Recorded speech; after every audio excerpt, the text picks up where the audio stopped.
Merci. Et j'aimerais remercier les organisateurs de m'avoir invité à participer à cette conversation. Alors, ce n'est probablement pas surprenant que je vais parler de l'art. Je vais peut-être, cependant, vous offrir la possibilité de penser à des approches particulièrement pertinentes à la production, l'expérience et la nature de l'art contemporain au fur et à mesure que nous nous préparons au 150e anniversaire du Canada. Je vais essayer de montrer les diapositives. Et c'était merveilleux ce matin d'entendre parler un peu des souvenirs de l'Expo 67. Nous avons un moment très important pour l'identité du Canada avec l'Expo. Cette foire mondiale à Montréal a été tellement célébrée, l'idée d'essayer de reproduire cela ou de l'imiter est peut-être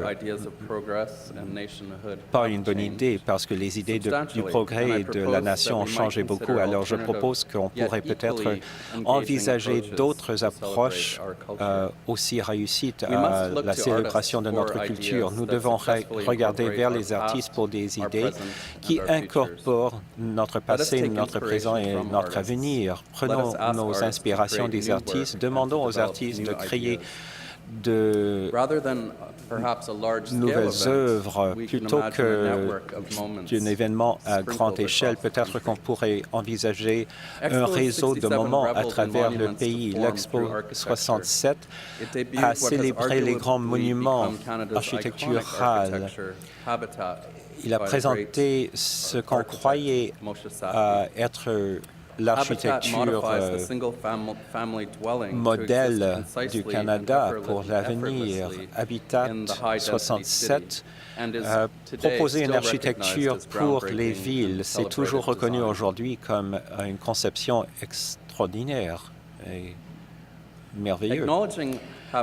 Mais tout en reconnaissant le statut d'icône de Habitat 67, un artiste à Saskatchewan prend son inspiration du passé et il a créé un dessin par encre giclée. C'est une présentation de l'habitat de Montréal. Et en dessous, il y a sa proposition modeste. Il propose qu'on retravaille Habitat couvert par la nature.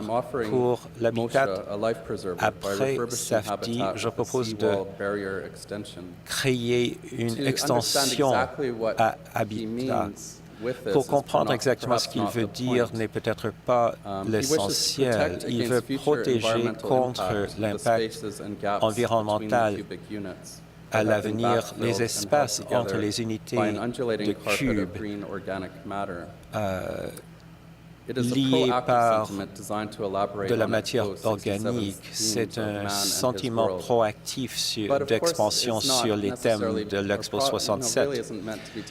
Mais il ne faut pas le prendre de façon littérale. C'est un jeu, c'est ludique, c'est une réflexion sur les catastrophes éventuelles à l'avenir. Et on ne sait pas s'il protège l'histoire ou s'il couvre l'histoire. Mais ma raison de montrer cette idée, c'est que les artistes peuvent provoquer des façons inattendues et uniques et faire ressortir de nouvelles idées. En voilà un exemple, pas forcément un exemple à réaliser en tant qu'œuvre d'art réel, mais plutôt comme une œuvre de communication et de recherche. Et voici simplement un détail de son projet. Et j'ai la piste d'atterrissage des ovnis qui existent encore. J'étais content qu'on en a déjà parlé. Voici la piste d'atterrissage à Saint-Paul, en Alberta, et ça existe encore. Ça a été construit pendant les célébrations de l'année 1967. Récemment, une artiste montréalaise examine le petit village de Saint-Paul, Alberta, et sa contribution à la fête centenaire du Canada sous la forme de la piste d'atterrissage. Jacqueline dit que le but de cette construction, c'était de souhaiter la bienvenue symboliquement aux êtres extraterrestres au Canada. Et c'est une merveilleuse idée.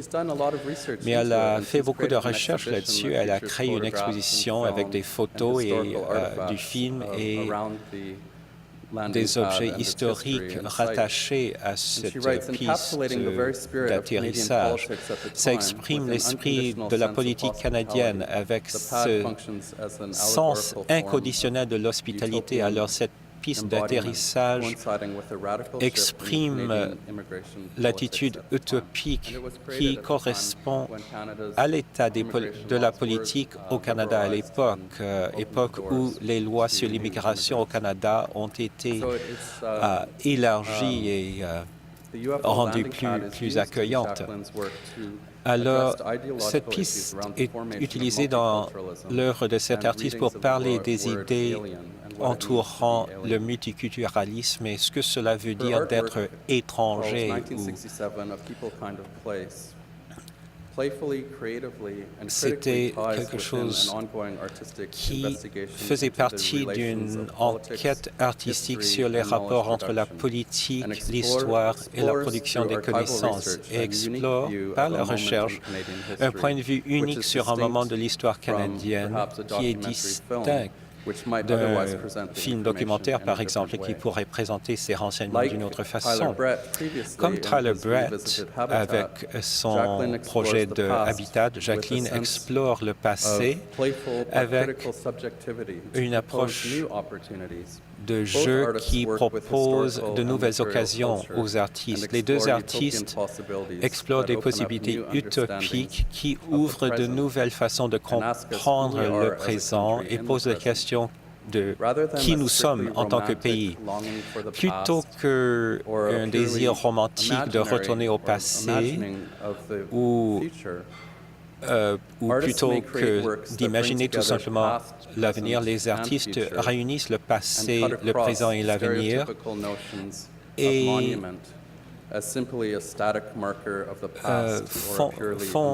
expriment d'autres idées de ce que c'est qu'un monument et donnent des idées sur notre avenir possible. Jacqueline, l'artiste montréalaise, reconnaît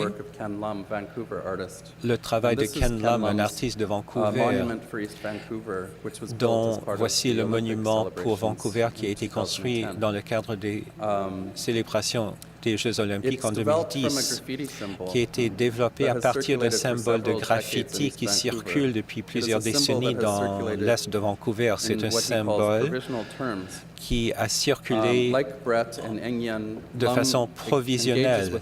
Cet artiste aussi utilise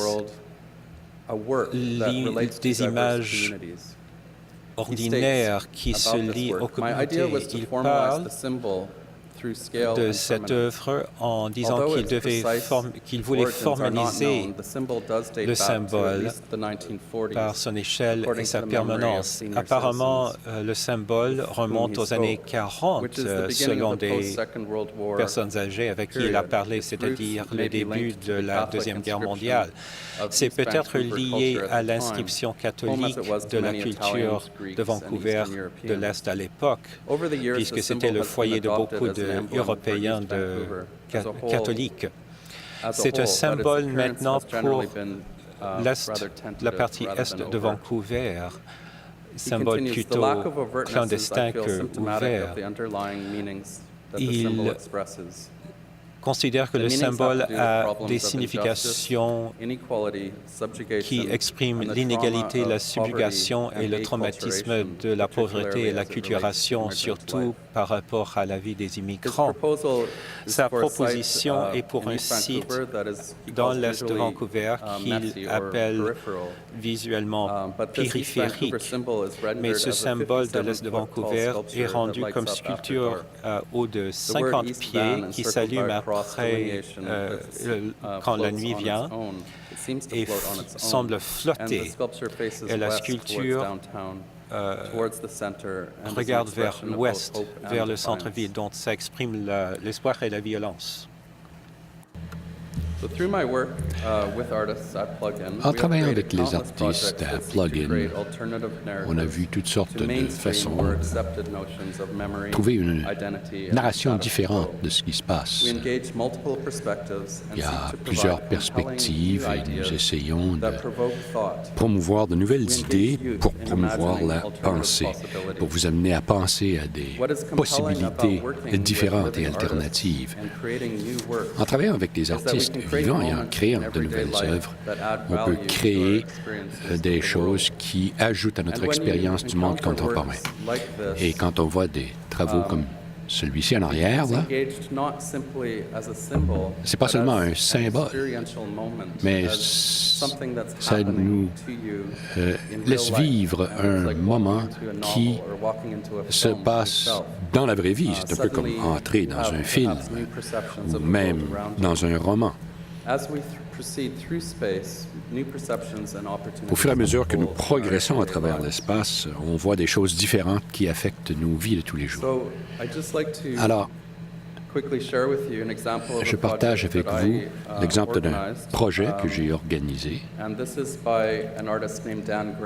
un artiste qui s'appelle Dan Graham. Performance Café with Perforated Sides.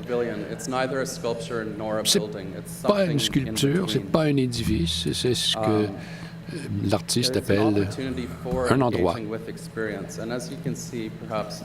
Comme vous pouvez voir, les côtés les plus longs sont constitués de pièces de métal percé de trous, donc ça devient semi-transparent, ça devient une espèce d'illusion optique. C'est comme un film ou une animation. Si quelqu'un bouge en arrière, ça change la perception des gens qui regardent à la chose. Et puisqu'il s'agit d'un métal qui réfléchit, mais ça donne un effet miroir en même temps. Alors, ça a été monté en 2010 et je suis heureux que l'artiste nous ait en effet un don. Et nous sommes en train de l'installer sur notre toit qui se trouve au centre Buehler à l'Université de Winnipeg. Enfin, j'aimerais vous présenter un monument anti-monumental par un artiste autochtone, M. Durham. Avec la construction de ce nouvel édifice, Durham a construit ce poteau pour marquer le centre du monde à Winnipeg en 2010. Voilà ce que représente la sculpture. C'est un poteau, c'est humoristique, c'est un clin d'œil, si vous voulez, à l'identité de la place. Lui, il veut monter cette poteau, si vous voulez, sur cette continent. Alors, quand vous êtes près du poteau, vous êtes près du centre du monde. Un petit clin d'œil, quoi. Sur notre poteau ici, là, à moitié chemin, il y a un miroir. Et donc, la personne qui regarde le poteau peut se voir, en quelque sorte, de façon nouvelle. C'est une nouvelle conception du centre du monde, si vous voulez. Donc, j'aimerais que l'on voit l'art de nouvelle façon. En 2017, qu'on voit l'art et les artistes comme étant des gens créateurs, créatifs et qui nous aident à penser à nous-mêmes de façon différente et hors de l'ordinaire. Et donc, les artistes réussissent à créer des œuvres qui nous posent un défi de voir les choses de façon différente. Et ce serait bon d'avoir des monuments, des œuvres artistiques un peu partout dans nos communautés afin de nous aider à voir les choses de façon différente. Au fur et à mesure que nous passons à travers certains espaces, c'est bon de voir des produits artistiques qui nous aident à voir les choses différentes. Et donc, les artistes créent les choses différentes et créent de nouvelles idées grâce à ces œuvres.